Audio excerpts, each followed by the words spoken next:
ವೀಕ್ಷಕರೇ, ಕೈಯಲ್ಲಿ ನೋಡ್ತಾ ಇರ್ಬೋದು ಕರಿಮೆಣಸು, ಅರಿಶಿನವನ್ನು ಹಚ್ಚಿರುವಂಥ ಮೊಟ್ಟೆ ಹಾಗೂ ಒಣ ಮೆಣಸಿನಕಾಯಿ. ಕೇವಲ ಈ ಮೂರು ವಸ್ತುಗಳಿಂದ ಶತ್ರುನಾಶದ ವಿಧಾನವನ್ನು ಹೇಗೆ ಮಾಡಲಾಗುತ್ತೆ ಅಂತ ಈ ವಿಡಿಯೋದಲ್ಲಿ ತಿಳಿಸ್ಕೊಡ್ತಾ ಇದ್ದೀನಿ ವೀಕ್ಷಕರೇ.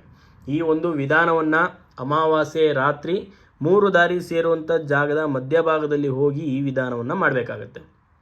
ಅಮಾವಾಸ್ಯೆ ರಾತ್ರಿ ಸಮಯದಲ್ಲಿ ಹೋಗಿ 3 ದಾರಿ ಸೇರುವಂಥ ಜಾಗದಲ್ಲಿ ಹೋಗಿ ಈ ಒಂದು ಮಂತ್ರವನ್ನು 3 ಬಾರಿ ಹೇಳಿ ಈ 3 ವಸ್ತುವನ್ನು 3 ದಾರಿ ಸೇರೋ ಜಾಗದಲ್ಲಿ ಮಧ್ಯಭಾಗದಲ್ಲಿ ಎಸೆದು ಬರಬೇಕಾಗತ್ತೆ.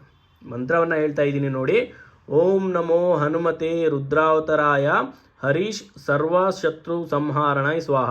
ಈ ಹರೀಶ್ ಅನ್ನೋ ಹೆಸರು ಶತ್ರುವಿನ ಹೆಸರು.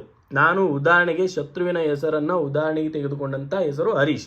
ನೀವು ನಿಮ್ಮ ಶತ್ರುಗಳನ್ನು ಯಾರಿರ್ತಾರೆ ಅವರ ಹೆಸರನ್ನು ಈ ಮಂತ್ರದ ಮಧ್ಯಭಾಗದಲ್ಲಿ ಸೇರಿಸಬೇಕಾಗುತ್ತೆ. ಮಂತ್ರವನ್ನು ಇನ್ನೊಮ್ಮೆ ಹೇಳ್ತಾ ಇದ್ದೀನಿ.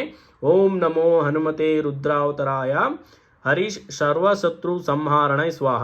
ಈ ರೀತಿಯಲ್ಲಿ 3 ಬಾರಿ ಮಂತ್ರವನ್ನು ಹೇಳಿ ಈ 3 ವಸ್ತುವನ್ನು ಸಂಪೂರ್ಣವಾಗಿ 3 ದಾರಿ ಸೇರುವಂಥ ಜಾಗದಲ್ಲಿ ಎಸೆದು ಬರಬೇಕಾಗುತ್ತೆ. ಬರುವಂಥ ಸಂದರ್ಭದಲ್ಲಿ ಯಾವುದೇ ಕಾರಣಕ್ಕೂ ಹಿಂದೆ ತಿರುಗಿ ನೋಡಬಾರ್ದು. ಈ ರೀತಿ ಮಾಡೋ ವಿಧಾನದ ಮೂಲಕ ಶತ್ರುಗಳನ್ನು ಸುಲಭವಾಗಿ ನಾಶ ಮಾಡ್ಬೋದು.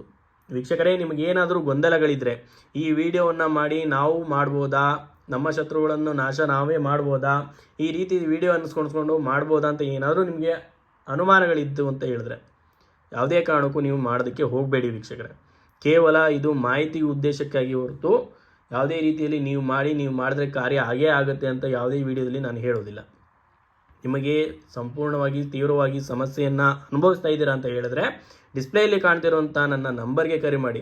ಕೇವಲ ಶತ್ರುನಾಶ ಅಲ್ಲ, ನಿಮ್ಮ ಹಣಕಾಸಿನ ಸಮಸ್ಯೆ ಆಗಿರ್ಬೋದು, ದಾಂಪತ್ಯ ಜೀವನದಲ್ಲಿ ಕಲಹ ಆಗಿರ್ಬೋದು, ಪ್ರೀತಿಯಲ್ಲಿ ನಂಬಿ ಮೋಸ ಹೋಗಿರುವಂಥದ್ದಾಗಿರ್ಬೋದು, ಹಣಕಾಸಿನ ಸಮಸ್ಯೆ ಆಗಿರ್ಬೋದು, ವಶೀಕರಣ ಆಗಿರ್ಬೋದು, ಕೋರ್ಟ್ ಕಚೇರಿ ಆಗಿರ್ಬೋದು, ಉದ್ಯೋಗದ ವಿಚಾರ ಆಗಿರ್ಬೋದು, ಯಾವುದೇ ವಿಚಾರ ಆಗಿರಲಿ ವೀಕ್ಷಕರೇ, ಮುಕ್ತವಾಗಿ ನಿಮಗೆ ನಿಮ್ಮ ಸಮಸ್ಯೆಗಳಿಗೆ ಪರಿಹಾರ ಬೇಕು ಅಂತ ಹೇಳಿದ್ರೆ ಡಿಸ್ಪ್ಲೇಲಿ ಕಾಣ್ತಿರುವಂಥ ನನ್ನ ನಂಬರ್ಗೆ ಯಾವ ಬೇಕಾದ್ರೂ ಕರೆ ಮಾಡ್ಬೋದು. ಯಾವುದೇ ಕಾರಣಕ್ಕೂ ಈ ವಿಡಿಯೋವನ್ನು ಅನುಸರಿಸಬೇಡಿ. ಈ ವಿಡಿಯೋ ಕೇವಲ ಮಾಹಿತಿಗಾಗಿ ಅಂತ ಹೇಳ್ತಾ ಈ ವಿಡಿಯೋವನ್ನು ಮುಗಿಸ್ತಾ ಇದ್ದೀನಿ ವೀಕ್ಷಕರೇ. ನಮಸ್ತೆ, ಶುಭವಾಗಲಿ.